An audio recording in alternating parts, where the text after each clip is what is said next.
So you have an idea. Cool. Some people just jump into straight into building that idea, like a proof of concept or demo. Or you could, just like kind of um, document it if you don't have time. Just put it into a hackMD. But while you're building it, create as you go, document as you go to create more accountability, learning, evolve into group projects faster that way.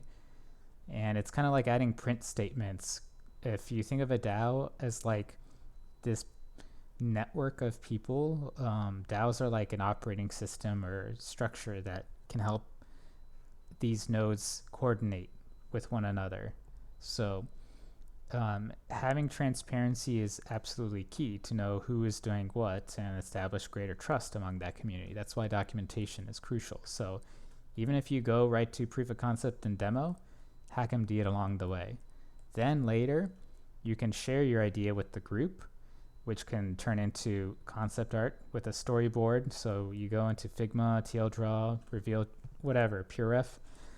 You create a mood board / art panel, because when you want to pitch people your idea, immerse them in your idea. So this can be like a hyperfi world where you post up the stuff on the wall. We can have a meeting where we post different areas and populate it and have a meeting then going around talking about the different things people are working on, or kind of like the writer's room in a art studio. So this is a Pixar animation studio.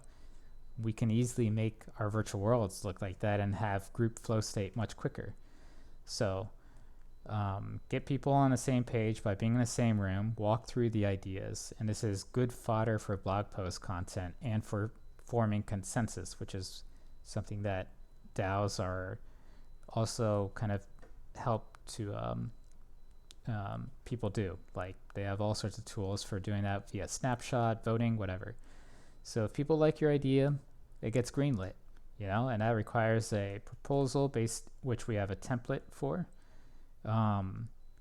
And then we can use AI to kind of help us create to-do lists and put that onto DWork, a GitHub for sharing project files, and we can keep up to date via hackMD, same cycle.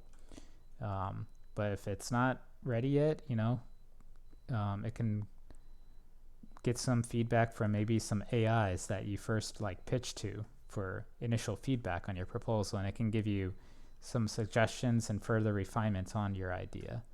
So there's some things that I want to add in there regarding how an AI council can give you feedback on your ideas, but this would be the pipeline for like a distributed human AI virtual production or game dev studio.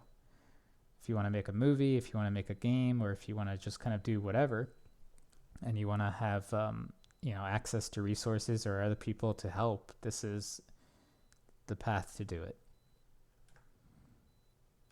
And I wrote out a whole DAO structure on how we could fund it. So like if you want to do like a Metaverse TV or game dev studio, you've got these different roles. You've got funders, the actors, builders, and writers. And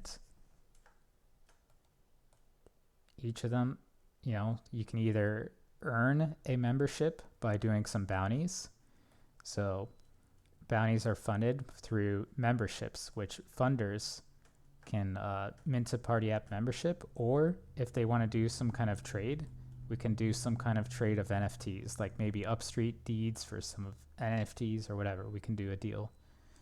So you get a pass and you have skin in the game, either from contributing or funding or trading. And now you got access backstage, where you get access to the writer's room. You get access to the digital backlot, which is kind of our immersive walkthrough of our project files, our shared inventory system. It's kind of spread out between different repos, but we've got GitHub, Sketchfab, Vroid Hub. This is what the 3D production pipeline looks like. And it's pretty much everything can be done remotely nowadays. From idea, story, storyboard, animatics, design. This is where all the AI magic's happening. This is stuff that we're doing in VRChat / Unreal Engine, Blender, and all of that. Post production, now it's getting kind of real time where you don't need too much done in post. You get really good quality, such as in Unreal, like in real time. And for the products, we're experimenting with things like Media NFTs. So these have the actual metadata of the files, for like the videos in them. We're thinking of software boxes, just basically making our content feel collectible. So we're repackaging them into Media NFTs, and we're building some really dope mint sites for them. There's a blockbuster that Rustan built. He's an M3 member that he's got a pretty big YouTube channel too. I just found out he's got like 200,000 subscribers. And we got a humble little video store as well, which it's turning into a mint page. But we're thinking of also, I've been taking snapshots of various collections to do airdrops with. So that's something that we're looking into. But the overall structure for a Media DAO looks kind of like this, and it's inspired by MTV, like having lots of different types of shows and content. Creators can pitch new shows or commercials and whatnot, and there could be like this umbrella that we have everything under, like, you know how a channel has many different shows on it. We can have talk shows, we can have documentaries, QVC, reaction videos, commercials, music videos, promo videos, you name it.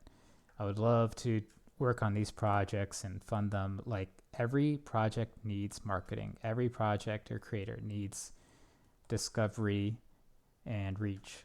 And making dank content is just part of that formula. So M3 has always kind of had this virtual production arm to it, and like our worlds represent that. Like if you see like Dowtown, for instance, it has that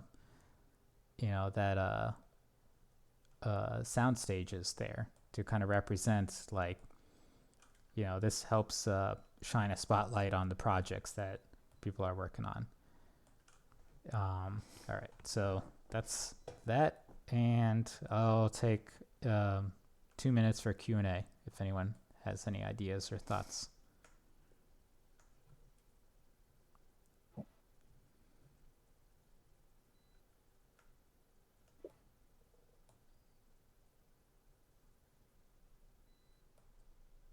Nope. Alrighty, well, I'm just